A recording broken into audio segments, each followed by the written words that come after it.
In the fabled land of Northern California, nestled in the Valley of Sacramento, two friends begin a journey to enlighten the world about their experience living life as a Xennial. But what is a Xennial, you may ask? If you wish to know, then follow them on their adventures. Welcome to the Xennial Chronicles. This is James. This is Mike. And, well, we're here. What are we now? Week and a half out from Christmas? Yeah, we're not far, man. What today is today is Monday the 14th? 14th. Yeah. Today's Monday the 14th. Yeah, it's getting closer. How are you doing with your Christmas shopping, sir? I mean, especially with the fact that California, Northern California specifically, is back under lockdown. Yeah. And, don't go to the store unless you have to.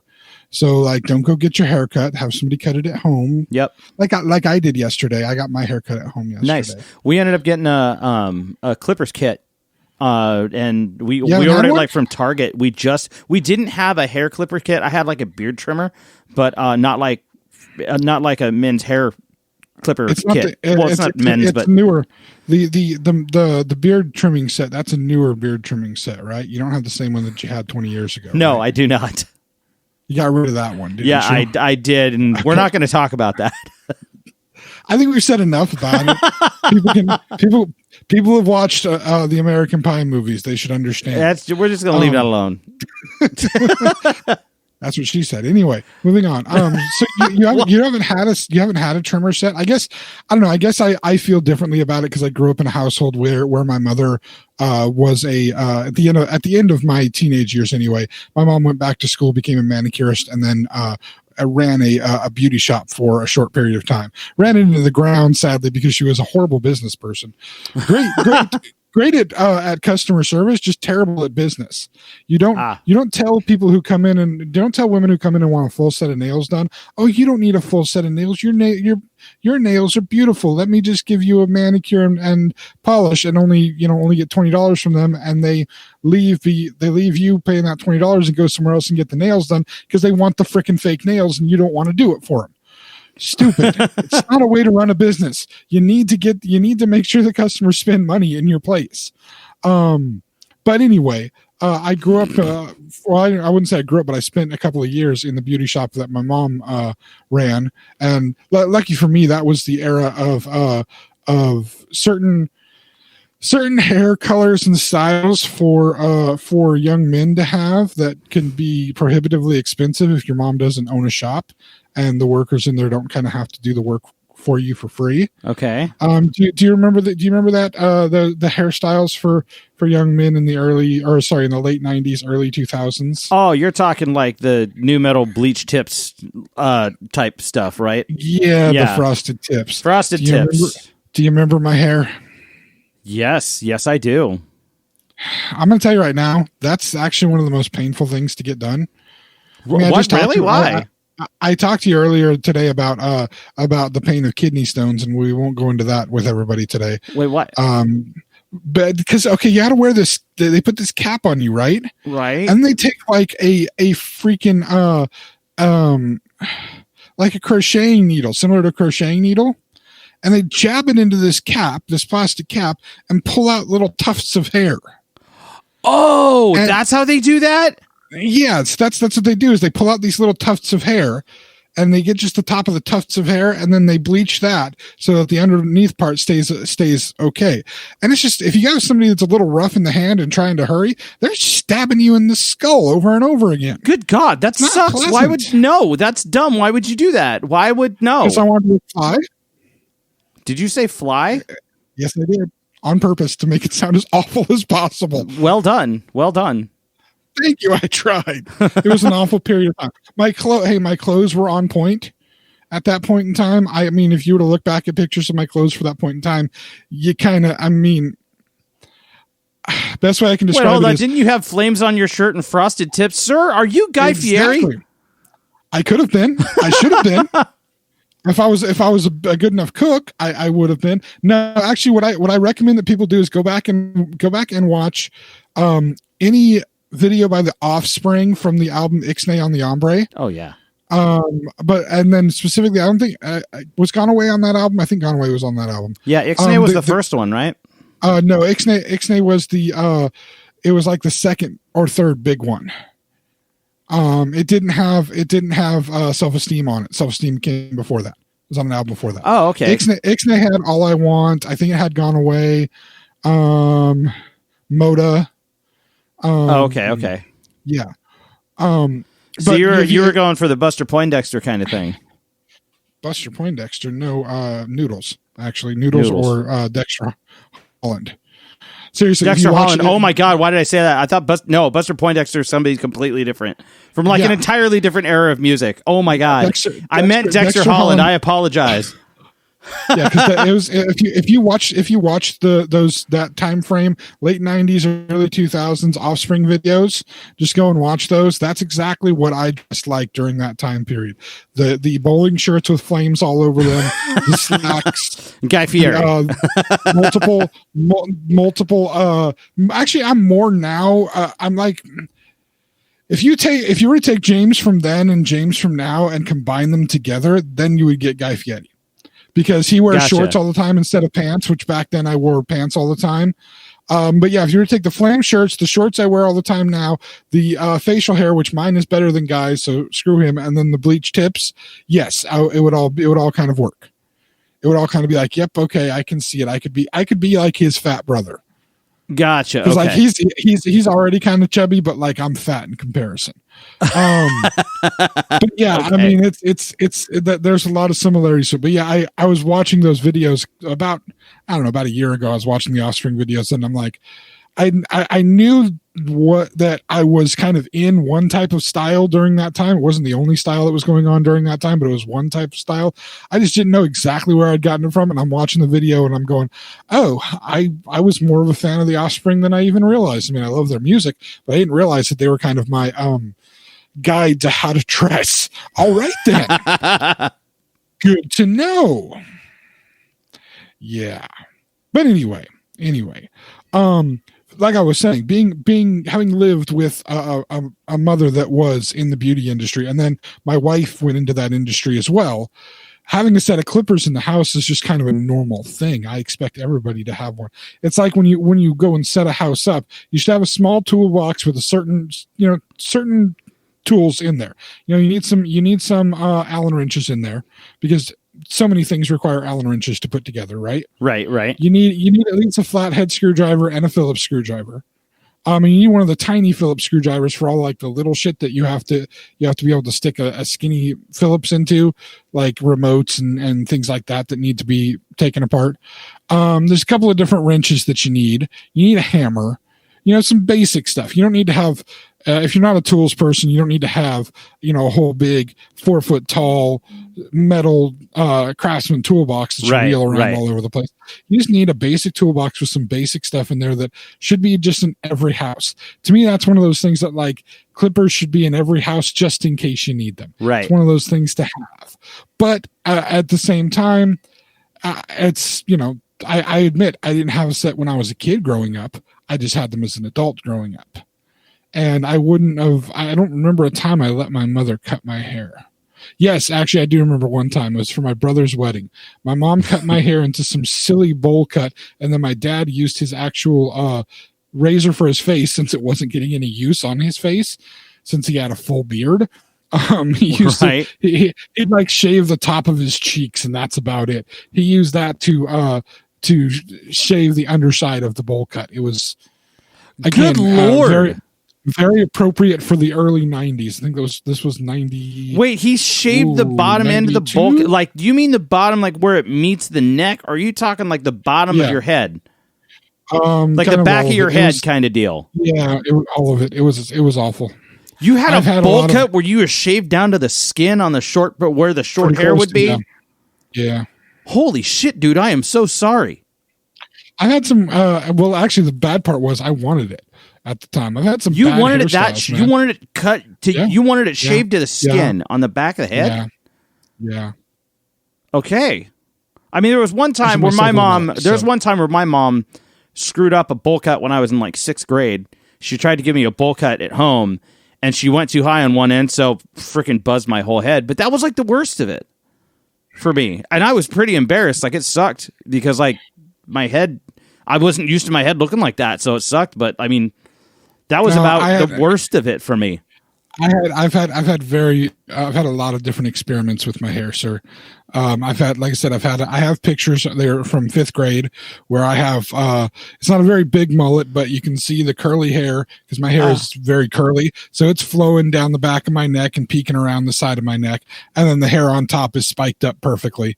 And that was, again, nice. personal choice for my hair. I have, hey, look, there's people rocking that again now. I am so confused by all of the mixture of eras that's happening in 2020 right now. I'm seeing people with full mullets. Some people grow them they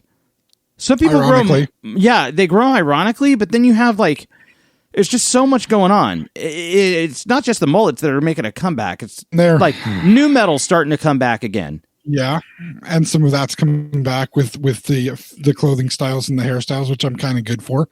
But no, I've had it where like my hair was down to roughly my chin, and I would slather it full of products and part it off to one side, and I have pictures of that. I've had it cut at various lengths of shortness. When Vanilla Ice came out, I got the Vanilla Ice haircut with the cuts in the side, the lines in the side. Nice. I got that. I've had the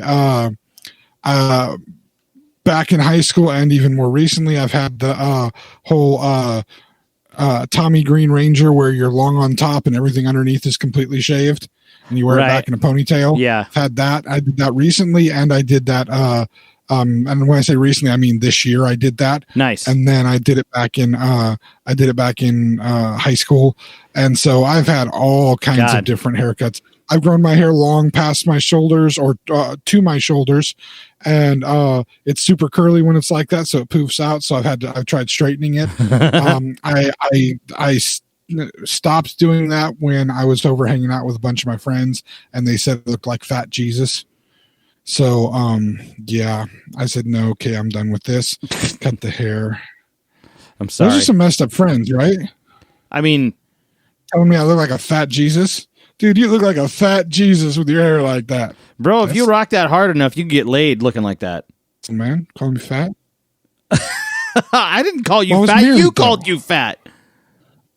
I think you cut out a second. Actually, you did, sir. I did. Wait, excuse me? You did. It was you and Scott that called me Fat Jesus. Did I really? Back when you guys are roommates. Yes, you How did. long ago? Oh my God, that was so far ago. How drunk was I? Sober. It was during the day. Wow. The sun was out. Are you sure I was sober? Pretty sure. Well, I apologize for the. I assumed that you were because the sun was out, and it was still. I apologize for the slight against you, sir. I didn't. I meant no offense. I mean, the thing is, with the beard and the hair, you weren't wrong. I did kind of look like a fat Jesus. I look like if Buddha and Jesus had a love child. That would have been appropriate. Thinking back to it, it's like, especially with it being flat ironed and whatnot, it was flattened and laying. Yeah, I mean, it's like, yeah, okay, that's pretty accurate, actually. But anyway. Where did this come from? It was about me getting a haircut, wasn't it? I think so. Oh, yes, because everybody has to stay home. And Christmas shopping. Back to Christmas shopping, sir. How do you do it now? Your Christmas shopping. I love the tangent. I love the tangents. It's great. But the Christmas shopping that I've done, pretty simple because I haven't left the damn house to do it. You've done all yours online. Hell yeah, I've done mine online. Like I've had to. I feel personally that I am pretty much the choice where I do not have to go. I don't have to go anywhere to shop for anyone right now. Like most of the stuff, like one of the people that I got a gift for, their relative lives out of state. What am I going to go down to Walmart and get some and talk to somebody to get something shipped off? No, I'm going to use my phone. The same thing you do on Thanksgiving now. You hang out on the couch after turkey and sit there and shop on Amazon or somewhere. Yeah, you can. And you can ship it to yourself. Just direct ship it to them. Hey, you got something coming direct ship to you. Yeah. Merry Christmas. Yeah, pretty much. I mean, that's it. The part that sucks about it is not being able to get together with them and like wrap the gift. And there's a certain thing to that, but I just there is really like there's something about opening gifts, especially if there are kids involved, right? Okay. I don't necessarily have kids myself, but that doesn't mean that I don't have nieces and nephews that I purchase. I agree for. I agree with you on that. The kid, because to me, it's definitely a kid's thing. Yeah. I'm not one who likes to necessarily open gifts. I like to give them, but I don't like to open them. I don't even overly. I mean, I'm grateful and very happy when people do get things for me, but it's not like what I'm looking forward to when it comes to Christmas or like to my birthday or anything. It's not like I'm waiting to see what I'm going to get. I'm just like I'm there to have everybody else have enjoyment of getting stuff. It doesn't, And I'm also one of those people that I'm both simple and difficult to shop for because people try to think of like really they overthink getting something for me. Because seriously, I'm the type of person that if it was like if we're having holiday get together or something, you can get me something like a bag with a couple of weird treats in it or something that are like off. Weird things that you don't normally find, like in they have in some of the candy shops down in Old Sacramento. Anybody that's from Sacramento area, you haven't been to Old Sacramento, what's wrong with you? Anybody not from Sacramento area listening, if you get the chance to be in Sacramento, literally the only good place to go in Sacramento. There's really nothing else to look at in Sacramento. There's like the K Street Mall there's no K Street Mall anymore, isn't there? I mean, if you want to watch violence, you can go to the Art Fair Mall, I guess. Good Lord. Yeah, that got bad down that area. Stores go to Arden Fair Mall. If you want to walk into the most depressing mall you've ever walked into, go to the Sunrise Mall. That's depressing. That's empty. I mean, Roseville's pretty hopping, except right now. Okay, but here's the thing: like the Galleria in Roseville, we think that's like the best mall to go to in the area because it is. But in comparison to a mall in any real major metropolitan city, the Galleria is just it's all right, dude. Okay, all right. So when I went and visited my wife's parents, my wife and I went and visited her parents. I think it was shortly. Was it? I can't remember if it was before we got married or after we got married. We visited them twice, and the first time we went out there, I think it was just before. But it was before. Stars at night, right? Stars at night. Stars at night are big and bright, right? Deep in the heart of Texas. That's where he was. Yes, that's where I was. So you didn't do the clapping. What the fuck, man? I'm sorry. I'm telling a story. So we go to a mall. We go to a shopping mall they live out in Longview, Texas. Do you know where Longview, Texas is? Not a clue. Neither does anybody else. It is just dead out in the middle of fucking nowhere, like near the border of Louisiana, I think. Maybe they're like 2 hours away from Louisiana. This gives me perspective now. They're in East Texas. Yeah, they're in East Texas. That's even worse. Yeah, there ain't shit, right? We walk in there, we walk into that mall, and I see stuff I have not seen in decades in the malls out here in the Sacramento area. Dude, they had an actual video arcade, a huge one. Yeah.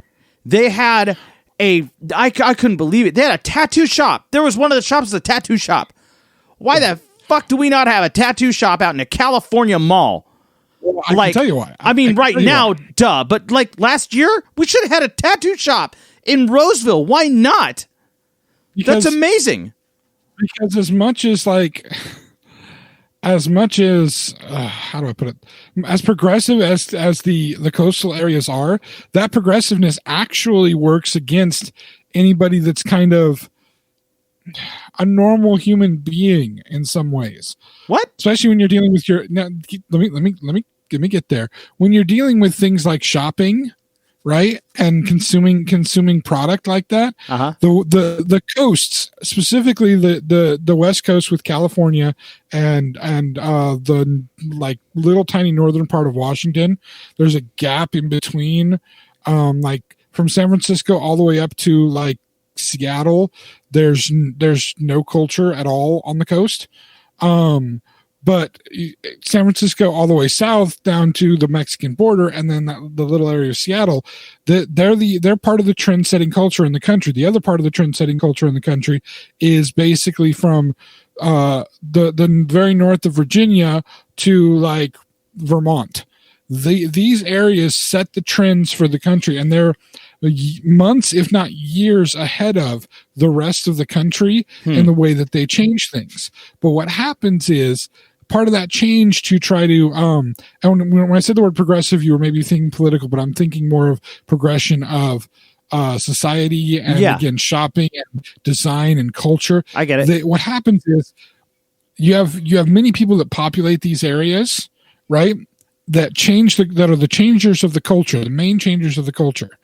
And it permeates away from the coast into the areas around it. We're just close enough. We're 3 hours drive away from the coast? About give or take. So we're just close enough that it still permeates into what we're doing. We have people who work in San Francisco that are a part of this culture that live in the Sacramento area. Right. And so what you see is you see that these things shift to this more attempted elegant metropolitan idea. It's still like a backwards cowtown attempted elegant, but it's a attempted elegant instead of being truly appropriate for the people that live in the area. If we had grown up in the San Francisco Bay Area, which I grew up in the East Bay, but I was still at least far enough removed from the East Bay. I can say moving away from the East Bay and moving towards Northern California, the area I moved into compared to where I lived, and even where I lived was still insulated a little bit from the coast. Mm-hmm. It was podunk, and it still is podunk in many ways to me. Yeah, it's so backwards. You're not wrong. I grew up with something that was much more sophisticated, and the problem is things like the Roseville Galleria are more sophisticated than what the majority of people in the area of Roseville and the greater Sacramento area. It is more sophisticated than what they're actually ready for. They're wanting more, something that's more middle America than you would think. The coastal influence just kind of moves in a little bit, fluctuates in, especially with the people that work out there.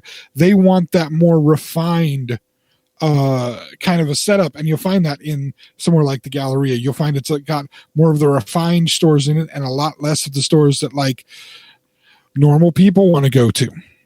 And you go somewhere like East Texas, and East Texas is going to have the stuff that normal and base people want to go to. I mean, there's Texas and then there's East Texas. It's a whole different brand in East Texas, literally and figuratively. Yeah. And it's you're gonna find everything in a shop there. I wouldn't be surprised if like at a pet shop in a mall, there would be a pet shop in a mall and you could buy livestock from that pet shop. That wouldn't surprise me, because that's what it would cater to a lot more. That's the people that are going to be there. Oh, dude, there were a couple of things that just blew me out there in Texas. There were the drive-through liquor stores, which were great. Yeah. And we're talking like what counts as a sealed container out in Texas is a regular styrofoam cup with a piece of tape over the seal where you'd put the straw.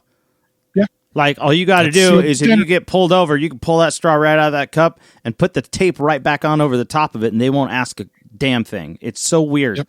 And on top of that, like, so Tash and I are obviously big into like video games.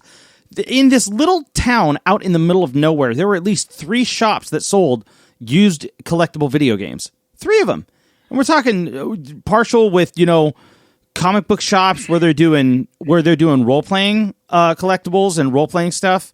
Yeah. And all that. Like there's this just huge culture out there for that, which blew me away, man. We used to have shops like that around here. Think of the underground. All the different things that used to be sold at the underground. We had the underground. There was video game swappers out here way back in the day. That's where I got a lot of the big stuff when I was a kid. What the cave used to be. Yeah, Dimple. Oh my gosh. Yeah. They sold all kinds of used stuff like that. The problem is, again, you have a culture where people from that more refined culture, they don't want to buy the used stuff. They want to buy their stuff brand spanking new because they want the box, they want the this and that with it. It's got to be their own one that they were the only one to have, and that part of that is being raised in that kind of a culture. You and I were raised in the culture where to get something brand new was like a big freaking deal. Yeah. To get something secondhand was what we did. We figured out ways to get it. I mean, I'm sitting here right now up in my office area, and I'm looking at my video game rack, right? Right. I have 2 Xbox 60s I'm looking at. Both of those I bought from people off of either Facebook or Craigslist. I have an original Xbox that was not the original Xbox that I had. I actually, years ago, I had my original Xbox, which again I had bought used, and I bought controllers used for it. I sold it to a friend because I was going to use the money to help pay for an Xbox 360. Ended up having to use the money for something else, so I waited for years for an Xbox 360. I have a Dreamcast here, again, bought secondhand. Yeah. The only one that I'm looking at right now that I bought myself firsthand is the GameCube, and I bought it firsthand from the store. I have 3 Nintendo Wiis. One of them was bought brand new. The other 2 were bought secondhand. 2 PS2s bought secondhand. And I'm like you, I'm a video game collector, so I have you're a little more than me. I have a Super Nintendo. I have a Nintendo. I'm looking at all these things. Literally, they're right in front of me right now. Every single one of these things, well, not every single one, but almost every single one bought secondhand. Why? Because that's just the nature of it. Yeah. That's the nature of it. And I'm okay with that. Now, admittedly, I did buy my, when I got an Xbox One last year for Christmas, I did buy it firsthand. I bought it brand new. Yeah. But I also waited 7 years to buy it and waited till it was featuring a Star Wars video game. And it was a really good price. And also I needed it because Disney Plus was coming out and I didn't have anything to run Disney Plus on.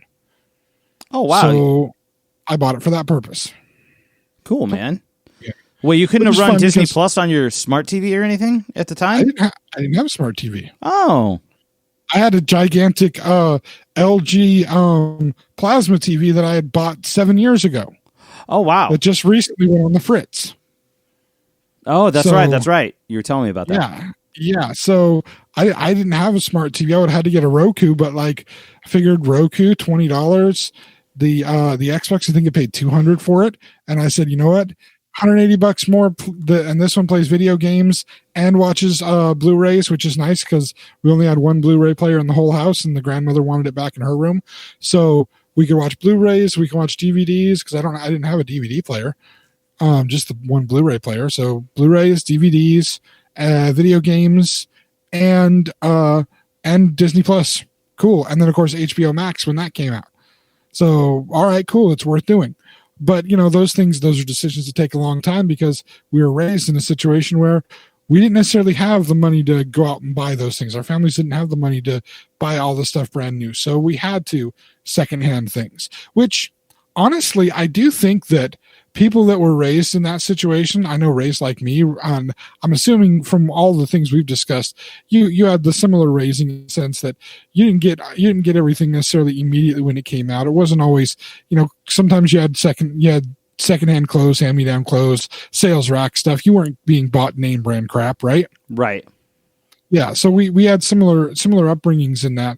I think we're the people that have the best preparation and have done the best, I should say, with this this pandemic and all the things involved in it.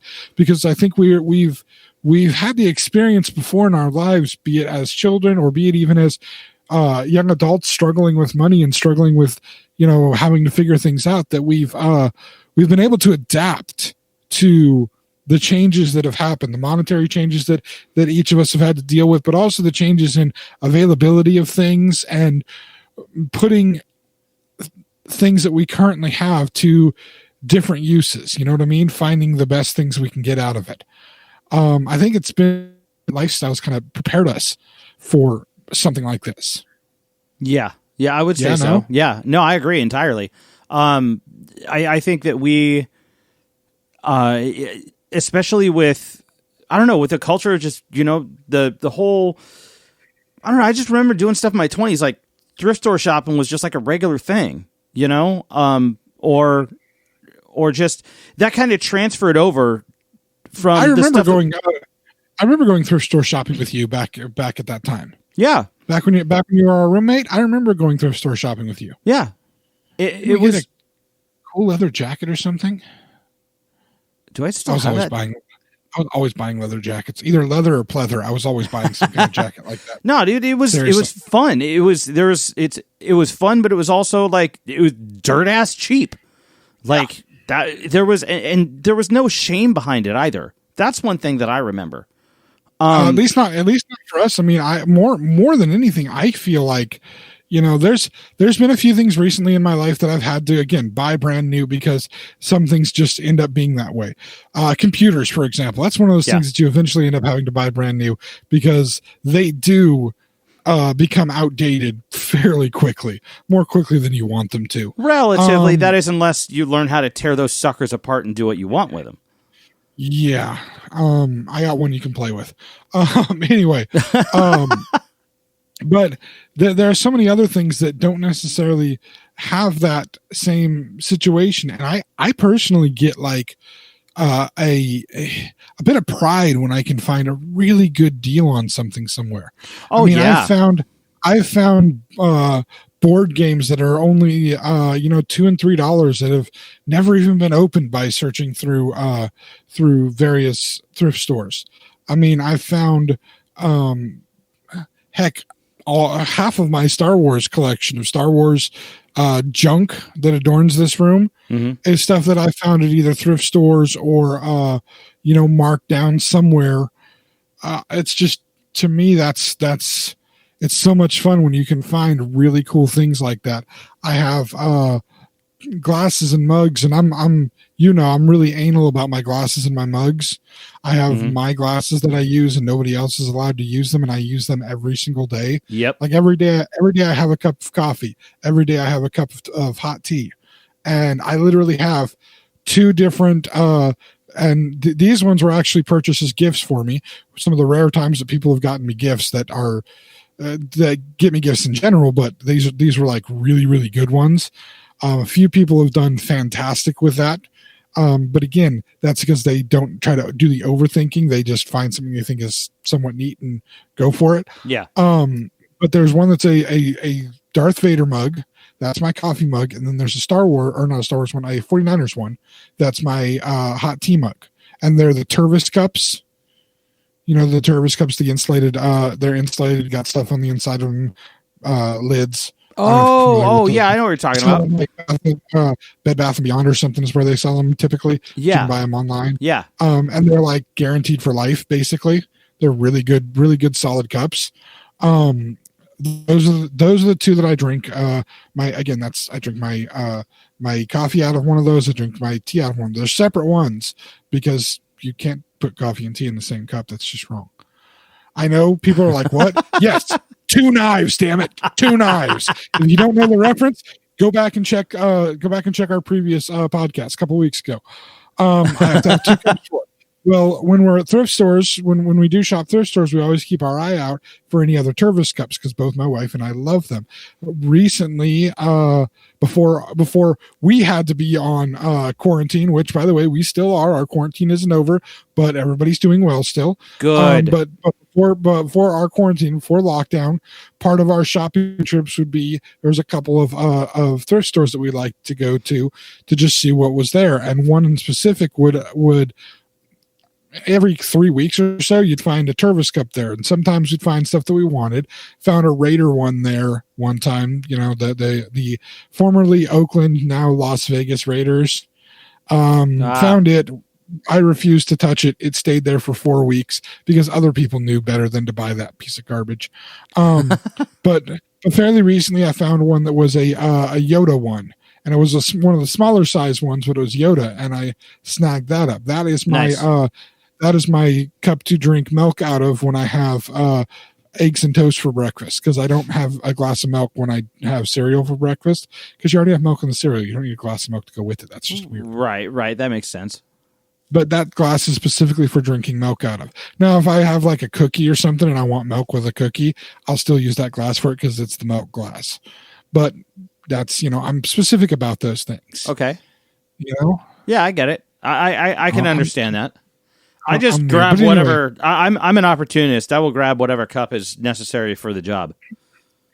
I'm somebody who had awesome cups. Other people used them and they broke them when I was a kid, and so I don't like people touching my things. I get it. So I can get that. I can understand that entirely. Yeah, that is not a problem. I remember an awesome skull mug that I had as a kid, and one of my brothers, I think, and they were only visiting for like 2 months out of the damn year, but I think one of them broke it at one point or another. It's like, you were only there for 2 months and you break my skull mug. What the hell? Anyway, disappointing. Anyway, so you've done all your Christmas shopping, then you say online, right? Yeah, pretty much for this year. Yeah. Here's the issue that I have. Normally, when it comes down to Christmas shopping, I feel like when I shop for somebody else, impulse shopping seems like the most creative for me. So, like, case in point, I picked up more than one gift for you just because I see something at like a thrift store or something like that. And the first thing I'll think... What?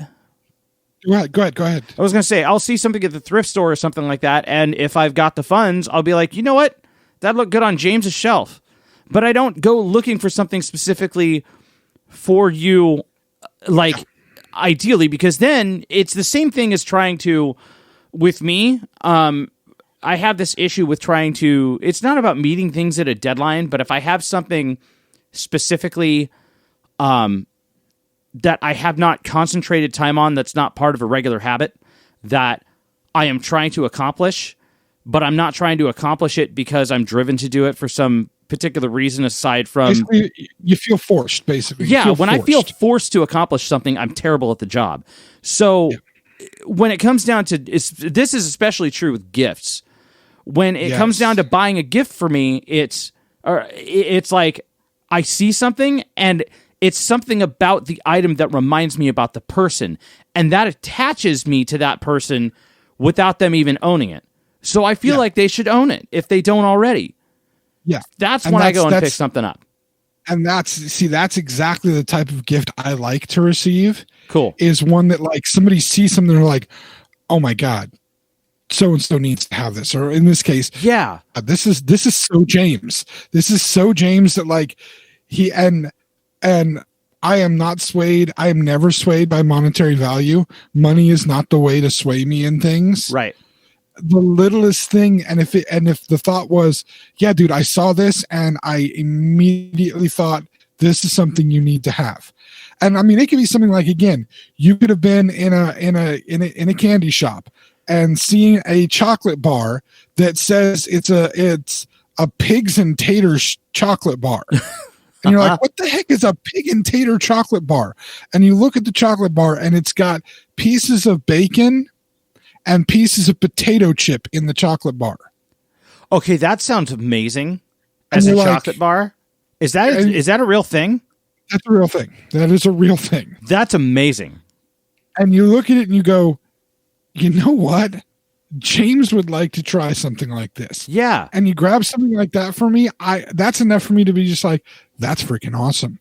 That's the coolest thing. Yeah, I know one of the things you're referring to is the wood Star Destroyer that I have that you found for me one day. And it's literally right behind me. It'll be picked up on camera if I'm talking to anybody. In fact, I have for my schooling I have a mock interview that I get to do later this week. And it will be from my office set up here. And in the mock interview, they'll probably be able to see it over my shoulder. Nice. And it's one of those things I really do love. It's one of my favorite things that I've gotten as a gift. It is not the best gift I've received, at least in the last so many years, but it's definitely in the top 3, sir. Now, the best one, my sister-in-law, who actually lives in the house this year, she had found online for Christmas one year for me a Muppets glass, an old Muppets actual glass, but it was from the Muppets Great Caper. Ooh. And it's Miss Piggy riding the motorcycle. Now, this is important that's because cool. I have a picture of myself at the age of like 3 or 4 at Christmas time. And my brothers are there for Christmas, and they're unrolling for the camera. I'm standing, half naked because I'm a kid. I'm standing there as they're unrolling this poster between the two of them. That's my poster that I got for Christmas that was on my wall for many, many years. I don't know whatever happened to it, but for many years it was on my wall. And it was of Miss Piggy riding that motorcycle because, as I've said many times before, Miss Piggy was my first crush. She was a strong, awesome woman who wasn't going to take no shit from nobody. That's fantastic. I respect a woman like that. And she knew about this picture because I've known her since she was 5 years old. She's grown up around me. She's, even though she's my sister-in-law, she's basically like my sister. Yeah. Half the things she says, she sounds like she's related to me. The other half the things she says, she sounds like she's related to my wife, who's her actual sister. So yeah, she's a good mixture of the two of us. That's fantastic. She found this glass and knew that it would be something I would love, probably because of the fact that it wasn't something I would necessarily expect from her, and it was just so out of the blue. Probably the best gift I've ever received for any purpose. I mean, that's amazing. It sits where I sit on the couch watching TV. It's on a shelf, completely protected. It's never been drank out of since I've had it. I won't ever drink out of it. I won't ever wash it in the sink or anything. I'll rinse it off with water, but no soap will ever touch it to ruin the design, because the design is literally perfect on it. And it is one of my favorite things in the world, just because she just happened to see it while searching through things and was like, this is the perfect thing for him. I think I almost cried when I opened it. Oh, because normally I have a thing with gifts. I don't necessarily always like to receive them, especially around the holidays. This is one of those times where it was like, yeah. It's like this year and last year, she was asking, what you guys want. And I said last year, whatever you're getting your sister, my wife, just, I know what you're getting her. 'Cause she got gift cards for iTunes last year so that we could buy more music. I said, just how much money you'd buy for me in a gift, just do more cards and give them to her, because it would benefit me anyway, because I get whatever music she downloads, I'm going to get it too. So no reason for me to get anything. Same thing this year when it came time to talk about a gift for her sister. I'm like, here's what I think you should get for your sister. And then however much you would consider spending on a gift for me, spend that much more and get a slightly better one for your sister. She's like, seriously? I'm like, yeah, because that's really all I care about this year. I honestly don't care about anything else. Because the gift that the sister's getting her, so getting the wife, is something that has a huge connection to the big gift that the wife is getting this year. Nice. Yes, it's an important thing. It's something to remember. Nice, fantastic. But anyway, I like it. We're going to take a break here. Okay. And when we come back, we need to discuss, we did a little bit of Christmas discussion, then tangent. I wanted to discuss the loss that happened almost directly after we recorded our podcast last week. Of course, we always kind of highlight different celebrity losses, but this is kind of an interesting one. We don't have to spend a lot of time on it because, while he was a cool guy, and did some cool stuff, I don't know that he necessarily affected either one of us that heavily. Okay.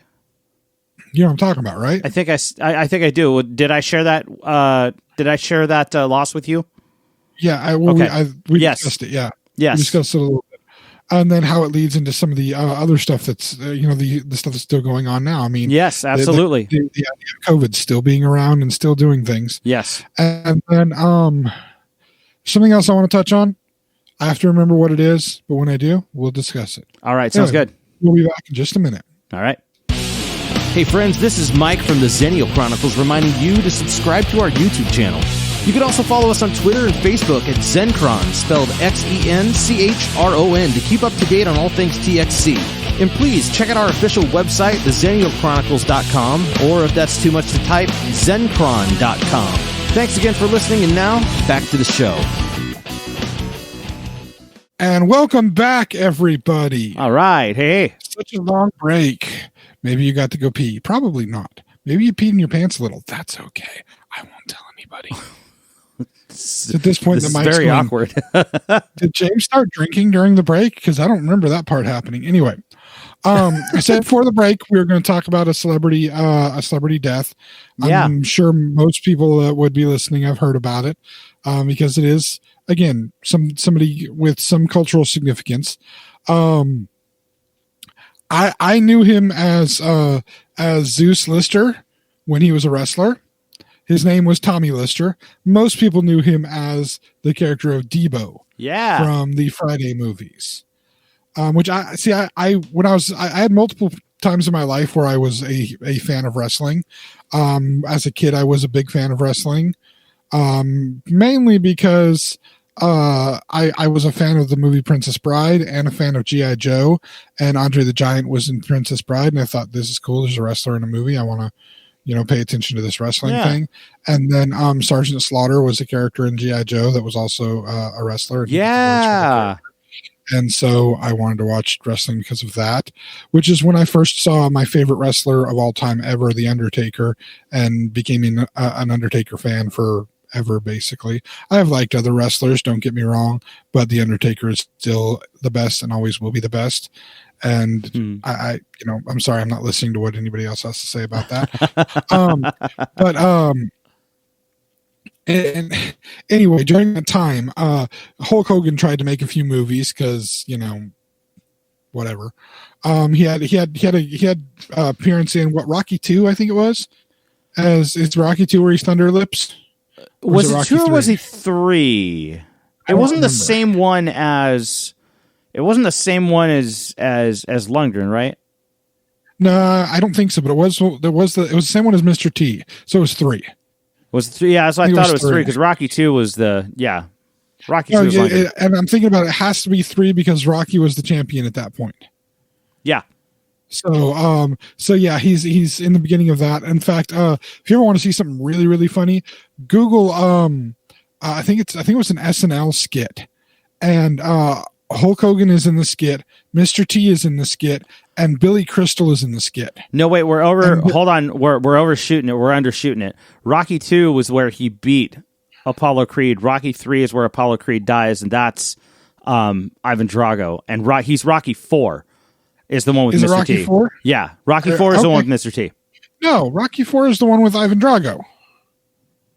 No, Rocky 3 is the one with Ivan Drago. Are you sure? Are you looking it up on IMDb right now? I'm not. I'm going from I am going from memory, but I believe Rocky 3 is Ivan Drago because Apollo Creed dies. And there's no movie where Apollo Creed's alive through the whole thing where he didn't fight Rocky. Yeah, there is. There's the whole running on the beach thing. Wait a minute. The running on the beach scene. Yeah, I'm looking at it right now. Rocky 3 is Mr. T is Clubber Lang and Hulk Hogan is Thunder. Clubber Lang, that's damn it. Okay, yeah, you're right. Okay. My bad. I was gonna say I got Rocky totally Rocky turned around. Russia. I mean, I knew Rocky 4 was Russia. I knew that one for sure. Okay. But yeah, first one he loses, but he goes the distance, so great job. Second one he finally beats Apollo Creed. Third one, he's already somewhat rich and whatnot. Is the third one? I think is when they have the talking robot, and yeah, third one's talking robot, and yeah, he fights. He has to fights Thunder Lips, and Clubber Lang actually beats him. Then he has to go fight against Clubber Lang again, and you have the whole running on the beach man love sequence, and and then the fourth one is Apollo Creed dies, and he goes to Russia, and Stallone ends up in the hospital after receiving a punch from. That's right, because he told him to just to hit him with all he had. Yeah, he told Dolph Lundgren just to hit him, and he ended up in the hospital. Killed him. With a swollen heart from it because it was such a big hit. And let's give some points to Dolph Lundgren. This is a guy who got master's degrees in engineering and whatnot, and then decided to become a bodyguard and lover for Grace Jones, and then tried to do a film career of his own. Wow. And couldn't even speak English properly. Wow, really? Yes, if you refer back to our episode where we discussed He-Man and how it basically destroyed an entire film studio, right. We mentioned the fact that, at least I mentioned the fact that one of the clauses in his contract was he got to try to redub his lines 3 different times because his English was so poor and his accent was so thick.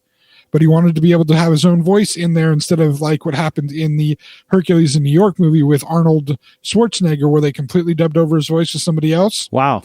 He fought to have that be able to happen, and he eventually did kind of sort of get his lines somewhat understandable. If I remember correctly, I've seen him recently in a couple of things. He like guested on Colbert and stuff. You can't even really hear much of an accent from him anymore. I mean, he's been here for Sweden. Oh, yeah, he's originally from Sweden. We're talking Dolph Lundgren. Yeah. Yeah, no, he wasn't Russian. Originally Swedish.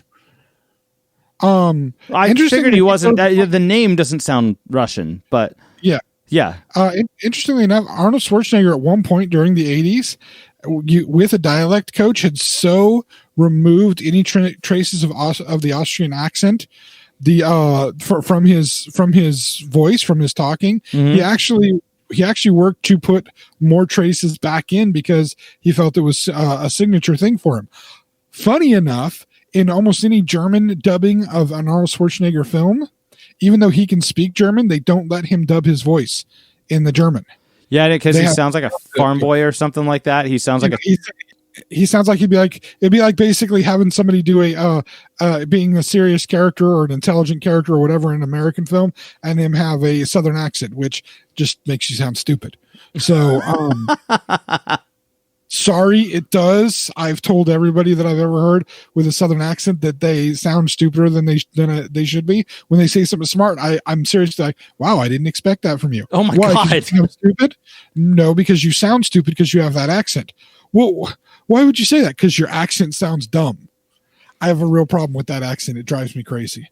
Absolutely. You need to talk to somebody about that. Good Lord, sir. Okay, here's the thing though. If you're watching a movie where a scientist is trying to take care of something and they start talking in a Southern accent, are you trusting that scientist? Does that transfer over to like real life actual people? Yes. No, it does not. To me, it does. No. No. Talking with a Southern accent, I will not accept that from you.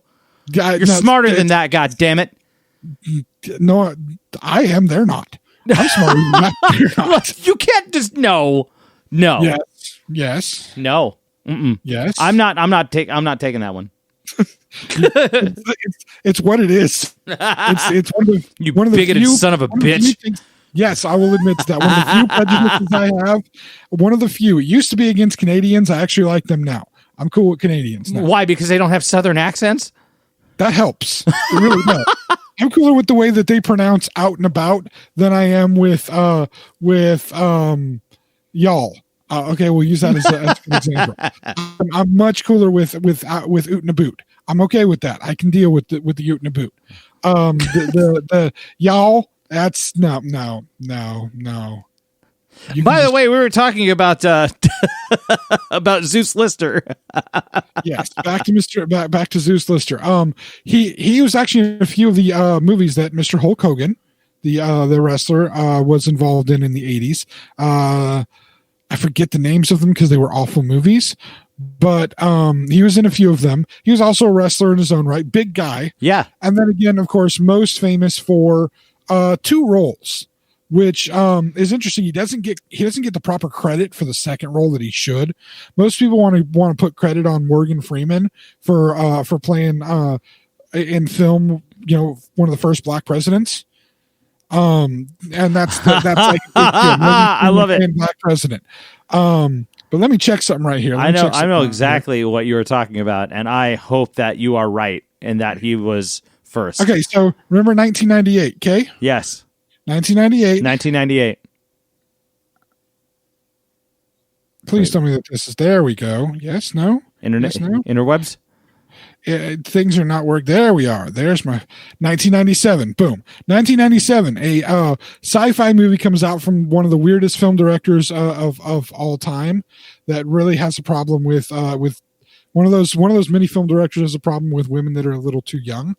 And whatnot. We'll get into that at another time when we talk about the beauty and the horror of the movie Leon the Professional.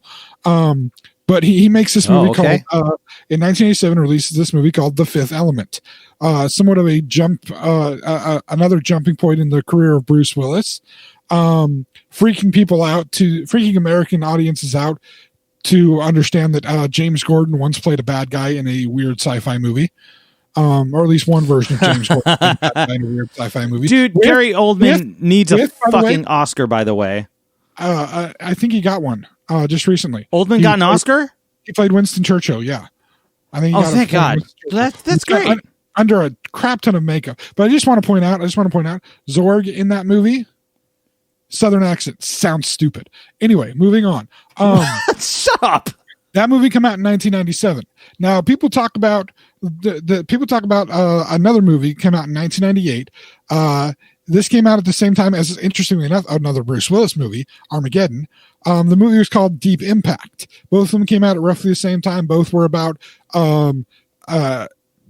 basically comets, asteroids hitting the Earth and bad things happening, and let's send up a crew of people to try to stop that from happening. Armageddon, completely unrealistic in every single part of it, and of course one of the most famous instances of Ben Affleck crying. And of course they send Ben Affleck and Steve Buscemi and Owen Wilson, and I mean I could go on up to try to destroy an asteroid, right? With nukes. Not a smart thing to do. At all. Those are not the people I would trust to do this. In the other one, doesn't it make more sense to train astronauts to drill? Yeah, it would. Unless you're Michael Bay. In Deep Impact, they actually send up Robert Duvall, and like, who do you trust to save things? What? Bruce Willis, Robert Duvall. I think Robert Duvall a little bit more gravitas there. Interestingly enough, in the Bruce Willis one, they are able to blow the asteroid in half and divert it from hitting the Earth. In Deep Impact, they are able to blow part of it away, but still part of it hits the Earth and does some damage. Oh. Yeah, killing a bunch of people. So I guess Bruce Willis did better than Robert Duvall, even though I wouldn't expect that. But in that, it's one of the things it's very famous for is Morgan Freeman playing what they talk about on screen as the first black president ever. Well, again, 1998 is when Deep Impact came out. 1997 for The Fifth Element, and guess who's the president in that? Zeus Lister. Yep. So he technically got to play the first black president, and he doesn't get the credit for it. No, he doesn't. He should. He's able to get them through the crisis and knows when to give Bruce Willis and Mia Jovovich a little bit of time for personal stuff. You know what I'm saying? And then he deals with Bruce Willis' mom at the end. So, hey, this is a good president. We like this guy. Yeah. Paved the way. But again, he's most known for his role as Debo in Friday and Next Friday, which silly movies by any regard, but also iconic movies for the time period. I mean, it's one of those. Both of those are movies that you can just kind of sit and watch and embarrass certain members of your family, especially the second one. There's a lot of embarrassing moments in the second one. But they're fun movies to be able to watch. I don't know. I have a preference for Next Friday over Friday, just because I like the change in scenery. Some of the other characters in it. Mm-hmm. I don't think I've ever seen Next Friday. You haven't? No, I've only seen Friday. Oh man, no! You have to see Next Friday. Okay. So what ends up happening is Debo goes to jail at the end of Friday, right? Yeah. Well, he breaks out of jail in Next Friday, so Craig has to go stay with his uncle to try to protect himself because Debo's coming after him. Oh man! And he ends up staying with his uncle who won the lottery and bought a house with the lottery money and spent all the money, but then hasn't been paying his taxes and stuff. Shit. And he's there with his cousin, his cousin's his own kind of problems. His cousin works at a record store owned and operated by the actor who played Bubba in Forrest Gump. And that's funny as hell because that guy thinks he's a pimp, but he's a total sissy pretending to be a pimp. Oh my God. It's hilarious moments in that. And then in the same court where Craig's uncle lives, is another family living there that's a Hispanic family. There's 3 kids and they're adults, but there's 3 boys and then a sister. They've all just recently come out of prison and they're all kind of gangbangers. Right. And there's conflict there happening back and forth. Jeez. And it's hilarious. Now, have you seen the new Netflix show Mr. Iglesias? I do not have Netflix actually. Okay, so you haven't seen the new Fluffy Netflix show. He's you know who Fluffy is, though. Oh, right? yeah. You know Fluffy. Yes. Fluffy's a teacher in it. One of the other actors from that, his friend is a teacher, is one of this other family gangbanger. He's Baby Joker. Each one of the guys is named Joker, but he's Baby Joker. And it's hilariously funny. Again, this one skirts the edges on things because there's a little bit of salacious humor in it. But to me, it's way more funny and has a more compelling story than what the first one does. Because the first one's literally them just sitting on their porch hanging out the majority of the day. Yeah, right. This one actually has multiple set pieces moving around, a bunch of other things going on. Okay. It's a much more full encompassing movie. And then the third one, the Friday After Next, that one isn't that good. I kind of figured Friday After Next probably would not be that great. But I've seen them all. But and Debo isn't in that one. But one of the more interesting things that has come up recently with Debo, the most famous character that Zeus Lister played, is that a college football player a couple of years ago ended up with the nickname Debo. Really? This is a guy that's the thing is, if I told you that there was a football player with the nickname Debo, and it's based on the character of Debo from Friday, what position do you think that this person would play? I'd probably be a linebacker. You're thinking a linebacker, right? Yeah. So you think he's a big guy, right? Yeah, for sure. Taller than 6 foot? Most likely. More than 216 pounds? Yeah, I would say he'd probably be at least 250. So it would be a little bit weird if I told you that the football player who played for, I believe it was South Carolina, played college there. Mm-hmm.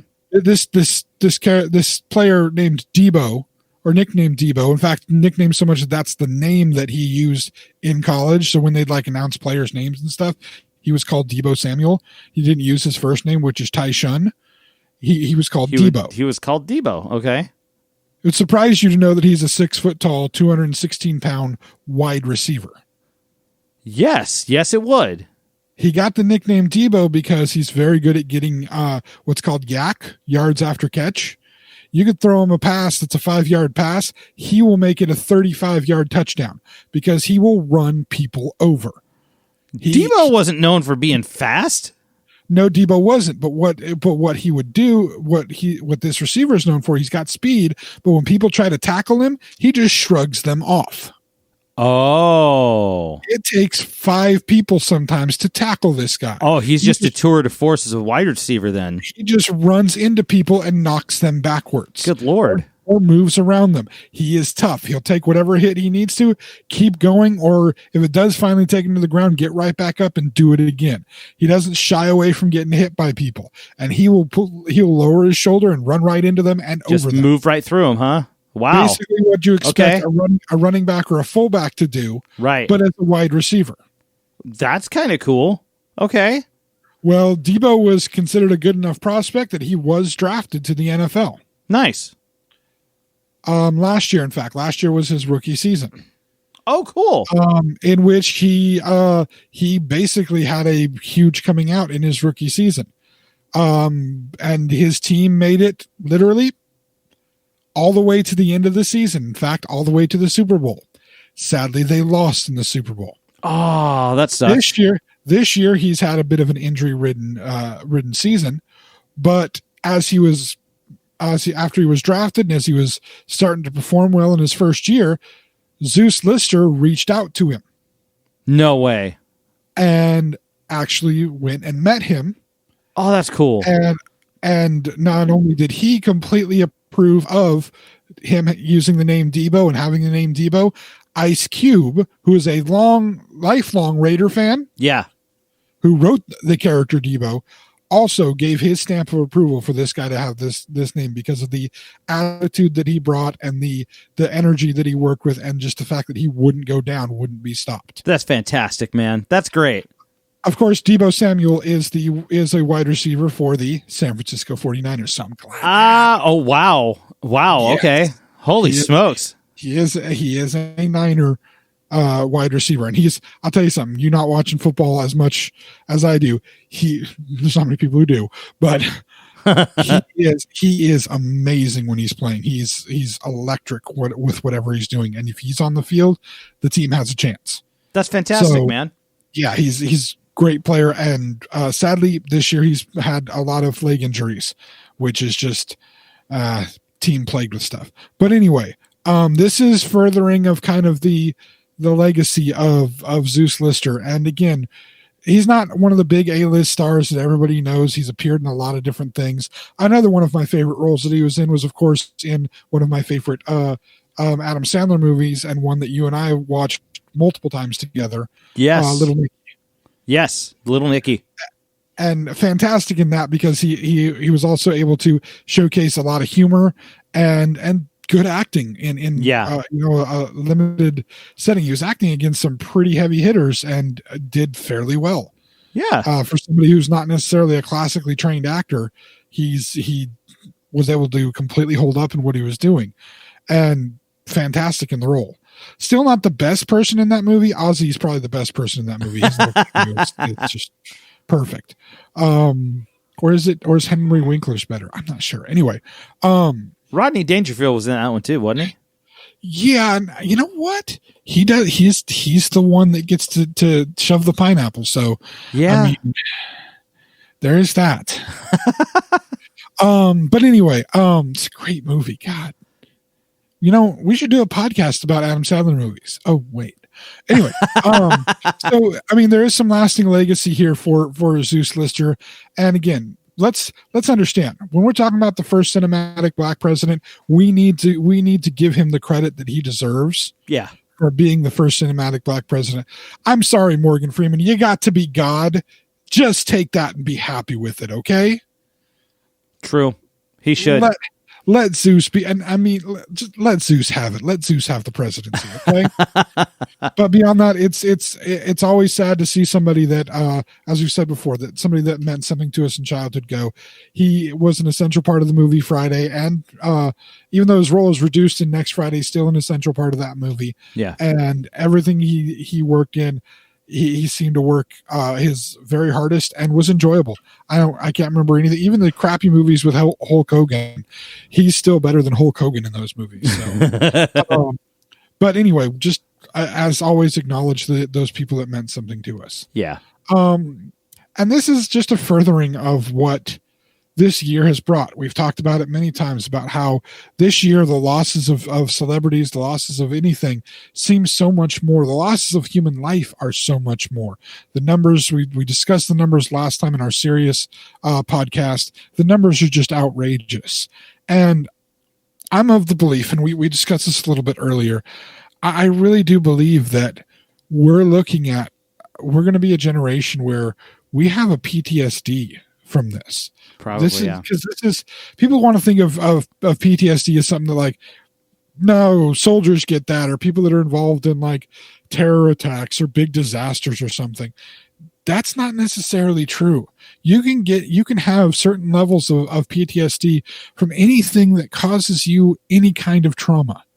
And the thing is, it's not like there's a rating. There's some kind of rating scale that we can say, oh no, that wasn't enough trauma for it to give you a stress disorder later. That's not enough trauma for it to stress you out. No, if it's enough trauma to stress you out, then it's enough trauma to stress you out. Yeah, it's not like we have. We haven't really had what I would consider to be any substantial amount of study on the subject of mental health in general. But I mean, there's huge amount, but the problem is, it's when it comes to something like what stress does to people long term, yeah, and what accounts for real stress. for the longest time, the thought was just, that's just the normal things of living. Everybody deals with that. Everybody should be able to go on with it. The thing is, everybody actually also deals with post-traumatic stress from the things that they've gone through. Yeah. They've just been taught for the longest times to tamp it down and not address it, not worry about it, not try to fix the situation and find ways to work around it. Right. I mean, and that's the thing is, every single person can think about one specific point in their life. I can use my wife as an example. Can you name something just from your association with her, the times that you've known her? Can you name something that you know that she is terrified of? Absolutely terrified of. Oh my goodness. Wow. That is a hell of a pop quiz. I'm just gonna throw something out there. I'm not entirely positive here, but I don't know, like spiders or something. Perfect. That's actually the thing that she is most afraid of in the world. Okay. She's absolutely terrified of spiders. Dude, if I didn't get something right, I would have been pissed at myself. No, that's a good choice. That's a good choice. Okay. Here's the thing. Now, she likes snakes, and she's owned snakes. Yeah. She's owned all kinds of different creatures. She has hermit crabs. Okay. Oh, okay. She's owned all kinds of different animals and has very little fear about reaching in and touching them. What if I told you there was a point in her life where she thought that spiders were kind of cool and would have even entertained having a pet tarantula? I would consider that to be possible, but not like your regular variety, like wolf spider or house spider. They just feel different. There was a time that she had thought about that. There was a time that she thought that would be a cool thing because she also, she's into snakes and stuff. She's into some of the more what would be considered the more edgy, creepy creatures for most people. Yeah, yeah. There was a traumatic thing that happened to her involving a spider. Oh, really? And I won't go into the details of the story because I would get it wrong. Okay. I know the story, but I don't know it well enough, and I would get pieces of it wrong. The point being, that one traumatic experience was enough that I have seen her completely lock up her body and not be able to move when there is a spider 15 feet away from her. And I'm talking spider of the size. She can deal with like daddy long legs and stuff, but this was more like one of those gardener wolf spider type spiders. Okay, so thick legs. But it's still relatively small. I mean, right. The thing, even with the legs spread out, would fit on a quarter. Okay.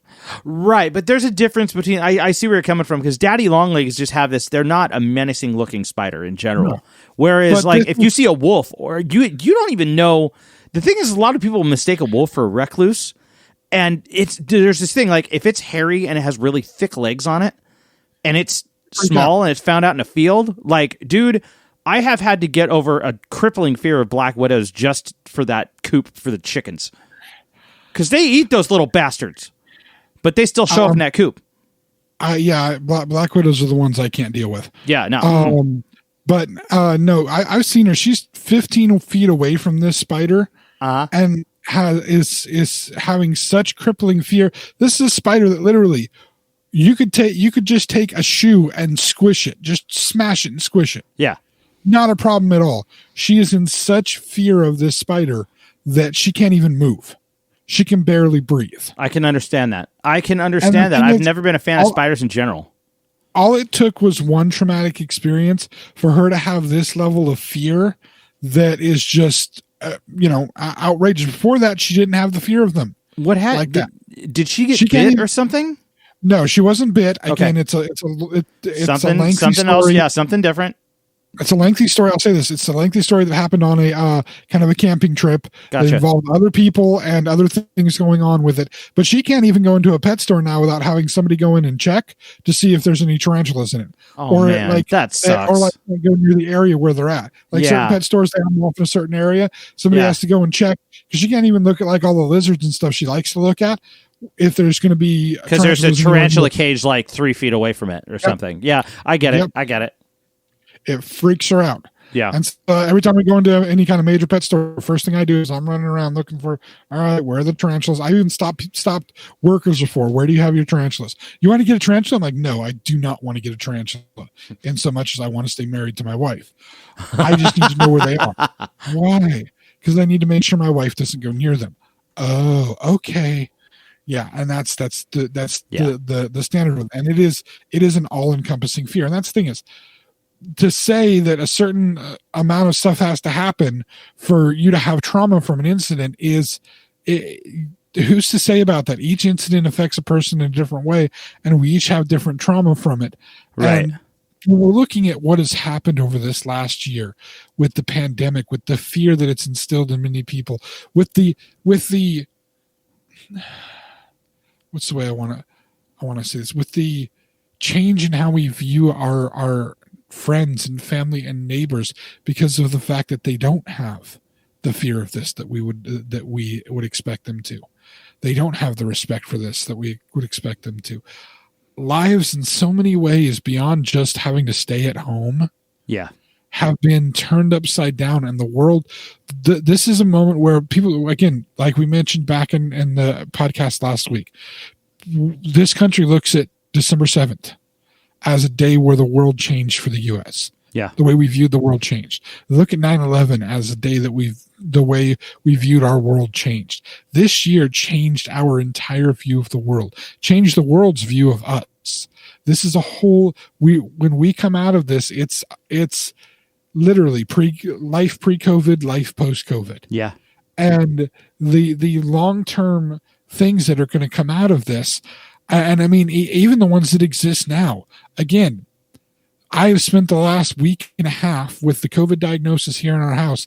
Every single time I have any kind of thing that feels weird, freaking out that is this just sinuses setting in because we're having a low pressure system move in and we're getting rain?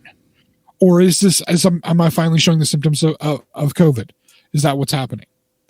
Am I just coughing and hacking things up because I didn't have a glass of water before bed, so I got a little too dried out sleeping? Or is this finally the COVID showing itself?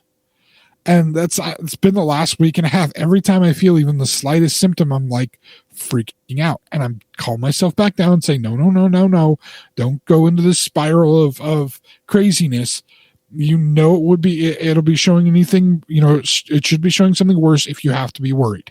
You're not showing anything worse that you have to be worried about.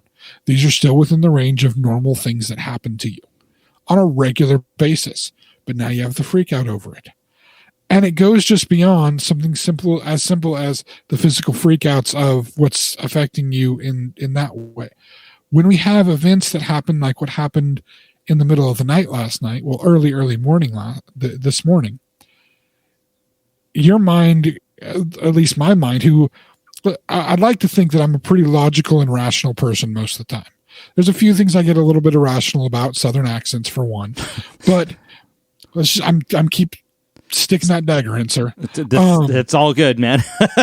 But for the most part, I'm a pretty logical person, right? I'm the one who for sure. Logical argument. I understand that sometimes the logical argument doesn't work because there's still emotion tied to something. But even then, I can logically say, look, logically we should feel this way. Emotionally, I don't feel this way because emotion has to sometimes be the thing that we go on. Right. And that's still being logical about it. Yeah, for sure. That. Absolutely.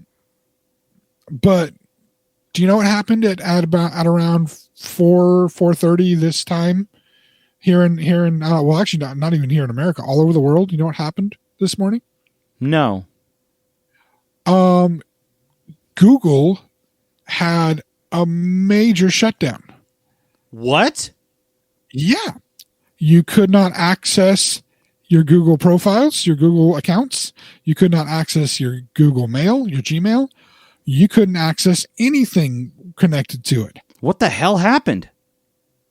Well, I don't know yet. I haven't seen an explanation for what happened yet. But the thing that was interesting about it, the way that it was brought to my attention, is my children have oftentimes very messed up sleep schedules. They also have one thing that we allow them is kind of their crutch, which is their tablets. They have them with them all the time. Okay. I personally do not believe in enforcing. It wouldn't work to try to enforce bedtimes, but even still, I don't like to enforce things like that. If you're going to stay up all night, then you have to be miserable the next day by not having gotten any sleep, and hopefully you'll realize your mistake and start sleeping at night. I kind of believe in teaching in that way. So they have their tablets with them. I was awoken at 4:30 because YouTube wouldn't work. So the first thing I'm doing is trying to find out, okay, our internet connection is good. This is a weird YouTube thing because I've never seen this error before. It's a 505 network connection. I've not seen that one before. All right, let's see what I can find out. So I start trying to find out what's going on.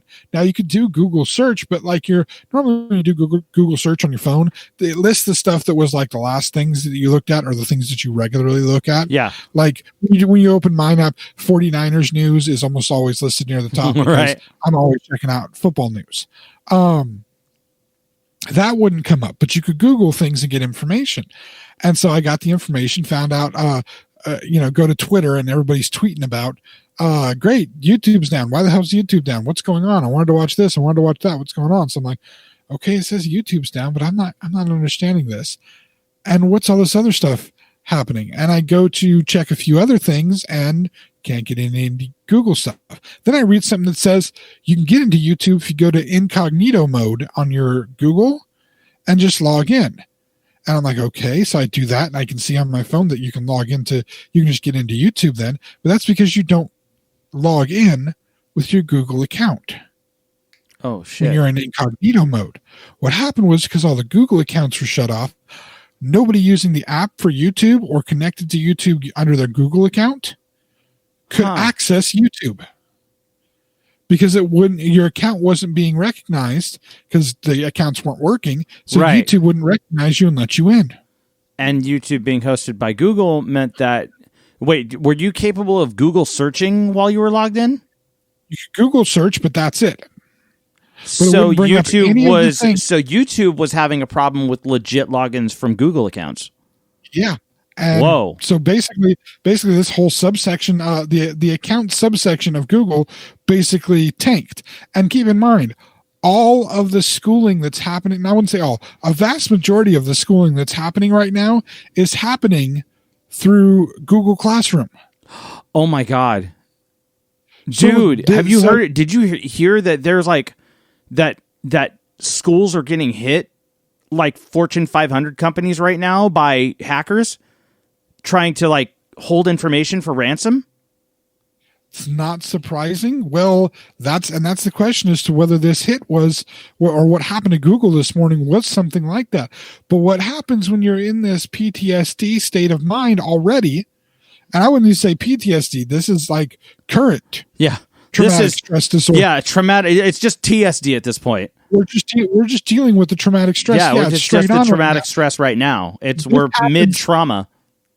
This happens and Google is down. You can't get to Gmail. You can't get to anything. Yeah. And there's no real information to be had about it.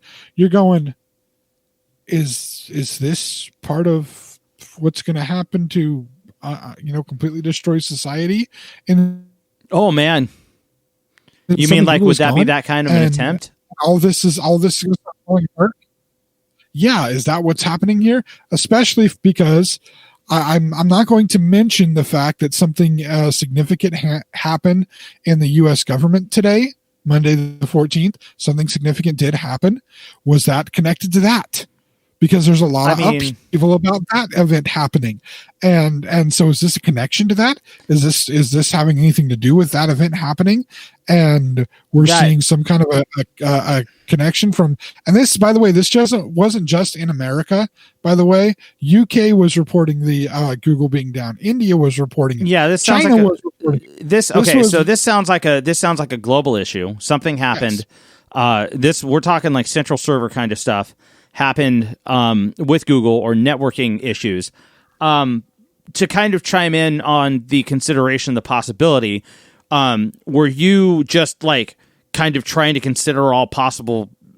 Yeah, it was all like possible occurrences. Like you weren't like, it's just kind of like throwing shit at the wall to see what sticks, kind of deal. It was more of just like, okay, this is just some kind of a computer glitch. That computer glitches happen all the damn time. Yeah. Everything has a glitch at some point or another. This is some kind of a glitch. They're going to work on it. That'll be fixed within like half hour, 45 minutes, and everything will be perfectly fine. Or that's the logical part. That's logical part. Then there's the the guy who's been woken up at 4:30 in the morning, didn't go to sleep till like midnight 30. So I only have about 4 hours of sleep. Right. I'm freaking exhausted. I know that even if this is solved, I'm not going to get back to sleep for much because I have to get up by 7 to make sure that everybody is breakfasted and dressed and ready for school at 9 o'clock. Right. So there's nothing I can do to get away from that. So that 4:30 version of me is like, or that's when that part steps in. Logical me is it's probably just a glitch.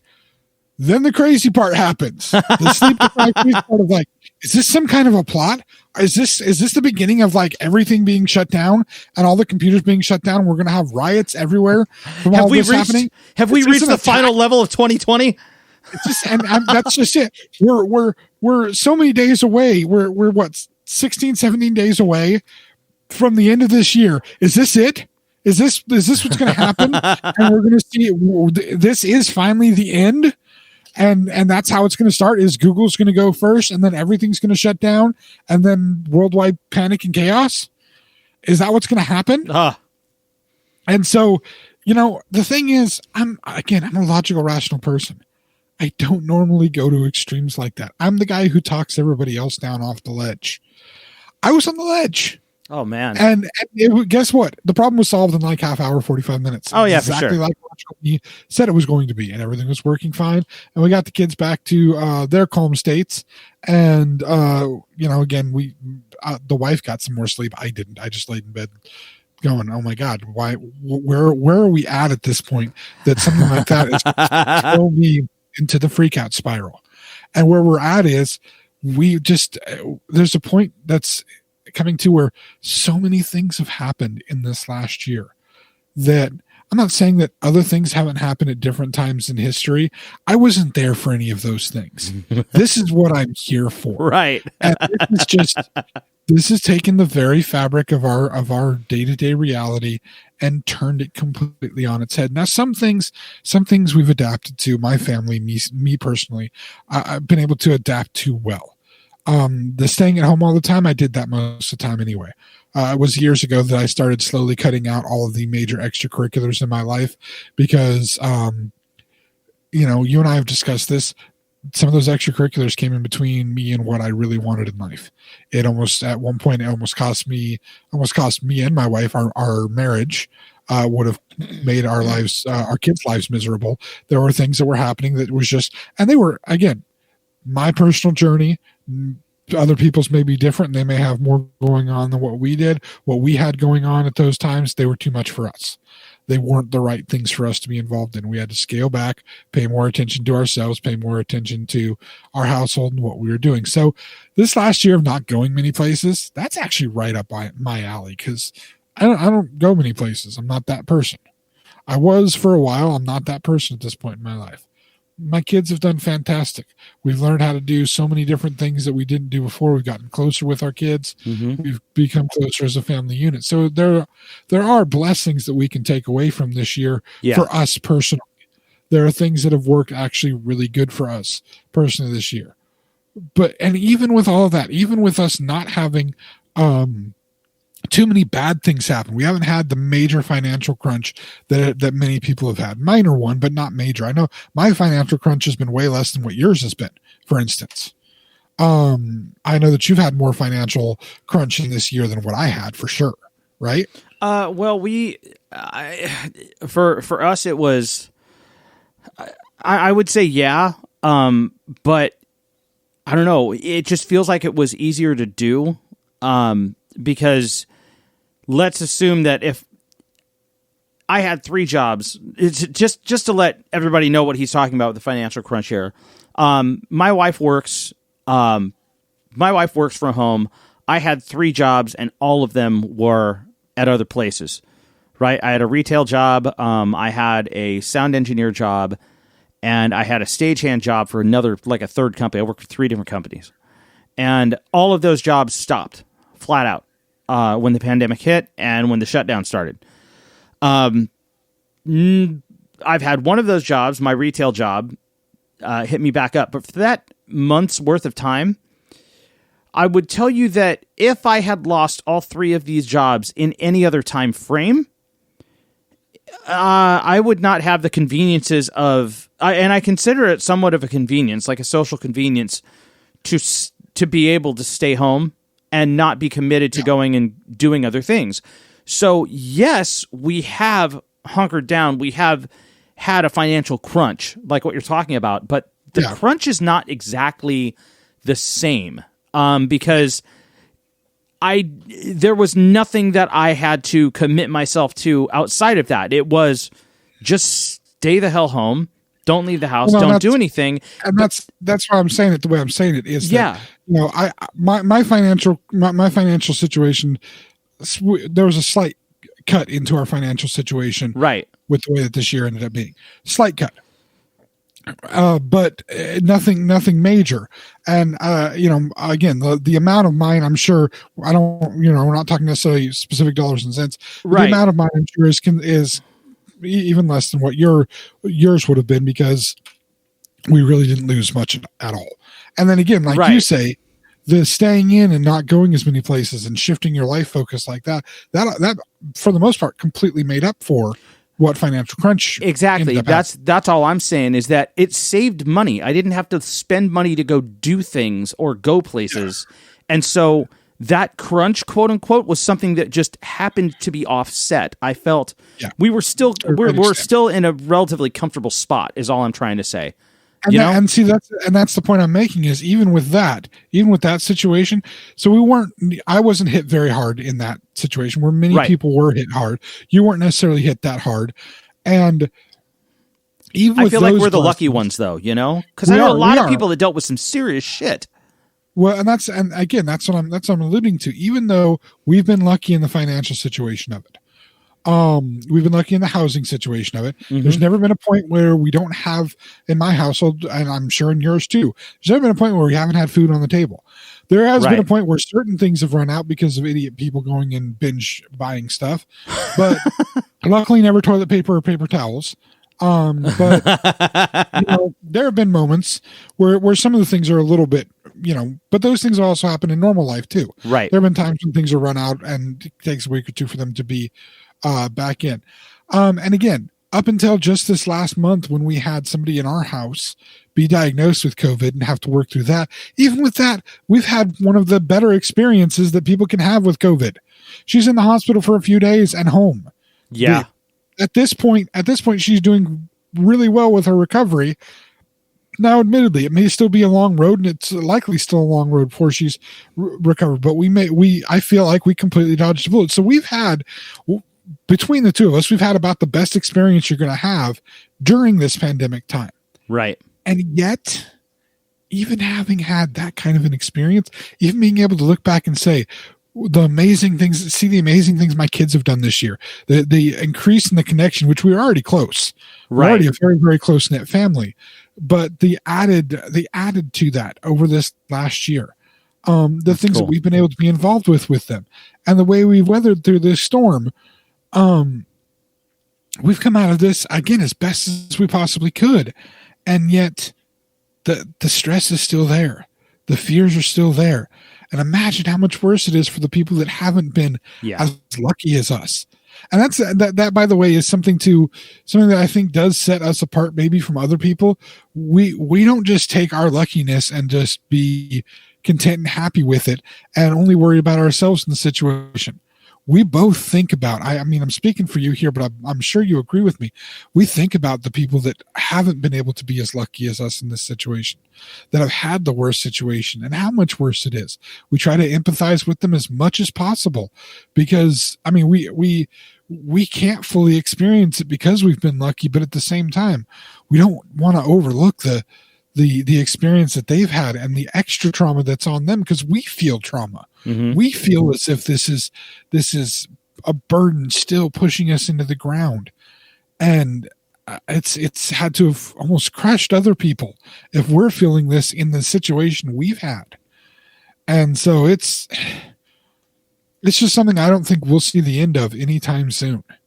And I hope we're prepared for dealing with a world outside of this, after this. Yeah, that's the big question with me. having to reassimilate into. It's not just in general a new society. It's the constant battle that comes with trying to reassimilate yourself into an old one, right? Yeah. Because there are people that are going to be addicted to the way things used to be. It's like it right now. That's it. They want to go. They already want to go back to how things were. Put it back. Let everything be back the way it was. The problem is, it's over, right? It's all better. No, it's not over. It's not all better. There's going to be such a large group of people that it's never going to be the same. I remember my great grandmother. Okay, my great grandmother. She worked for a good portion of her life. She grew up in Oklahoma and dealt with the latter half of the Great Depression. Moved out through the Great Depression. She did move out here with her family, with some of her family, to try to get away from it, because it's Oklahoma. Her second husband grew up in California. Didn't really deal with too many problems with the Great Depression, because California still did fairly decently during the Great Depression and Dust Bowl. It was still bad, but comparatively to Oklahoma, they did pretty good. And my great grandmother's family they were farmers in Oklahoma, so that was a bad time to be a farmer in Oklahoma. Yeah. And they made decent money. My grandfather, or my great grandfather, the only one I knew, because the other one died well before I was born. My dad was still a kid when he died. He worked for the state. And he worked for the state and for PG&E for a while, and he's a pretty smart guy. He retired, had really decent retirement package, CalPERS retirement package. I mean, this guy was pretty well set up with money for just a normal person. He wasn't super rich. He was set up well for a normal person, having worked through his life. He had decent amount of money in the bank. And when I say decent amount, it was more than 100,000, but less than, say, 300,000. So he had a decent amount of money in the bank. This is a guy that multiple times during his adult life went on cruises throughout Europe. He went on a couple Mediterranean cruises, spent a lot of time in Europe traveling and whatnot. He did it all on his own. Because my great grandmother, who dealt with living in the Depression and dealt with being that level of having that level of poverty and that level of struggle, she refused to have money spent on her going on those trips, because that was a frivolous, expensive money. Oh man. This is a woman who could have had anything she wanted with the later years of her life, and she lived on a budget that was so tight that literally spending $5 more on something she wouldn't do. Oh, at that time, $5 meant a hell of a lot more than it does today, and then it did. I mean, it didn't mean as much in the 90s, but it could be as simple as, she could have bought herself something for a treat, but she wouldn't do it because it was, a couple extra bucks, and it wasn't part of her budget for things. When she died, she had over $250,000 in the bank. Man, worthless money, because it got part of that was his. He had passed away first. Part of that is what he had earned. Yeah, it got spread between multiple kids because inheritance and whatnot. Right, but she had all this money. Yeah, that she didn't do anything with. She didn't live any life with, because the trauma of dealing with the Depression was so crippling for her that all she could think of was to save and hoard money. She wouldn't even buy new hearing aids for herself that make it so she could hear better. And there were actually, part of it, I think, is there were certain people she didn't want to listen to, so there were certain tones that she couldn't hear. And depending on the pitch of your voice, she may not hear you. Yeah. And so there were some people that I think she purposely may not have bought the hearing aids so she didn't have to listen to that person. That surprised me, because she was a rascally lady. But anything that would cost anything extra that it could even make her life better, she refused to pay for it. She had the money to, but she refused to pay for it, because she was hoarding as much money as humanly possible. I don't think that's necessarily true. I think I know exactly where she was with that, because I deal with that right now. I deal with, if I can get up and I can walk around and I can do things, I have trouble spending anything on anything. I have trouble spending money on anything that I would personally enjoy for myself. I have trouble with that. Especially if it is just to enjoy or even for personal convenience, unless it has to do with something I can do, like with a purpose. If it's money that I spend and there's not a purpose behind a use for it, I have trouble spending it, even if it's that small of an amount of money.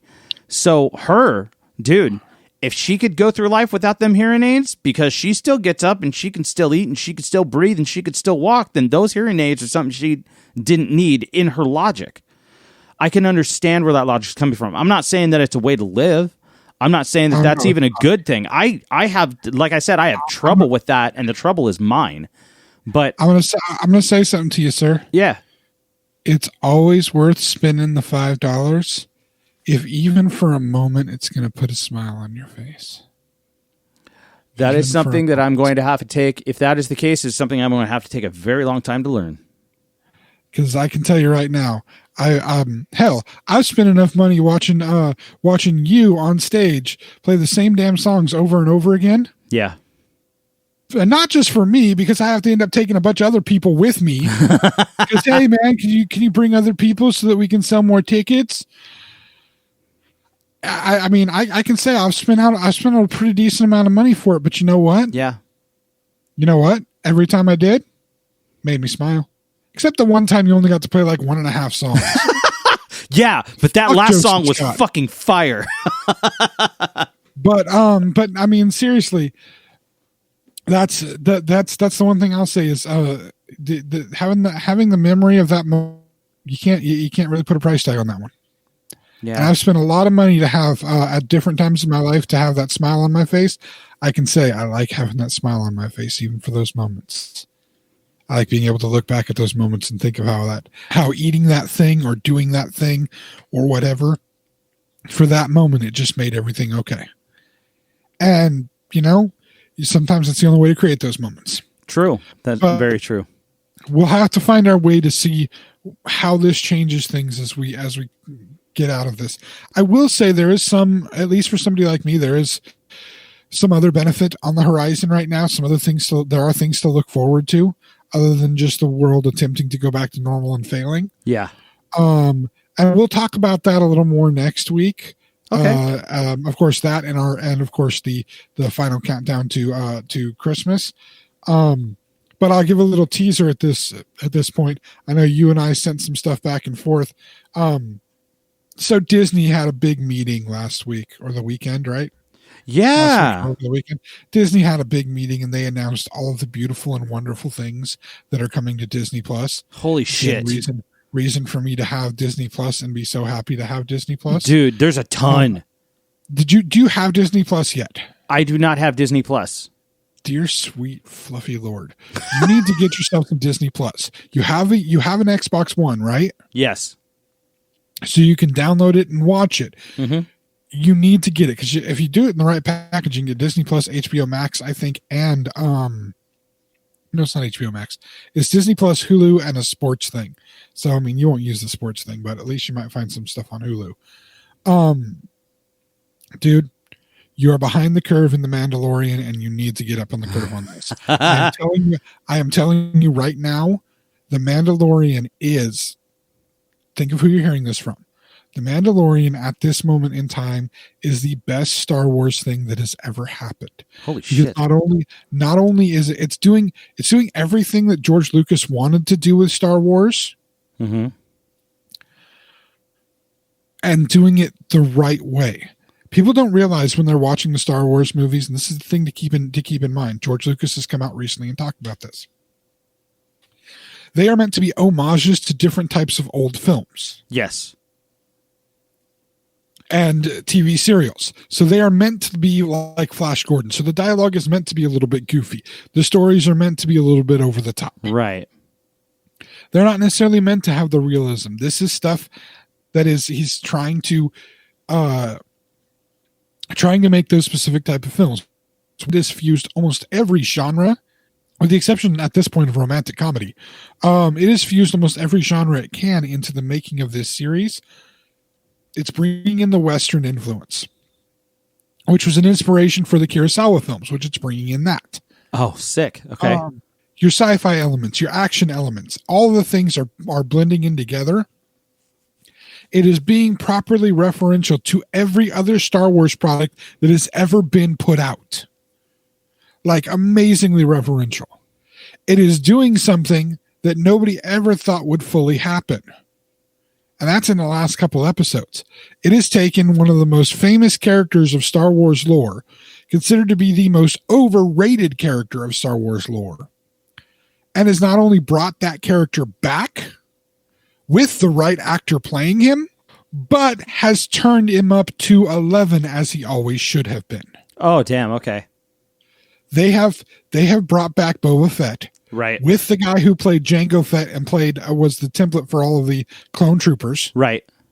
Tamura Morrison. Mm-hmm. Great actor. They have brought him back to play Boba Fett as an adult, having survived the Sarlacc pit. Right. Oh, this is post Sarlacc pit. This is post Return of the Jedi. This is post Jedi. I didn't know this is post Jedi. Yeah, Mandalorian takes place after Return of the Jedi. The Empire's in tatters and trying to consolidate itself. The New Republic is trying to set itself up after. So this is between 6 and 7. Yes, in the big gap between 6 and 7. Yes, this is when this is happening. Okay.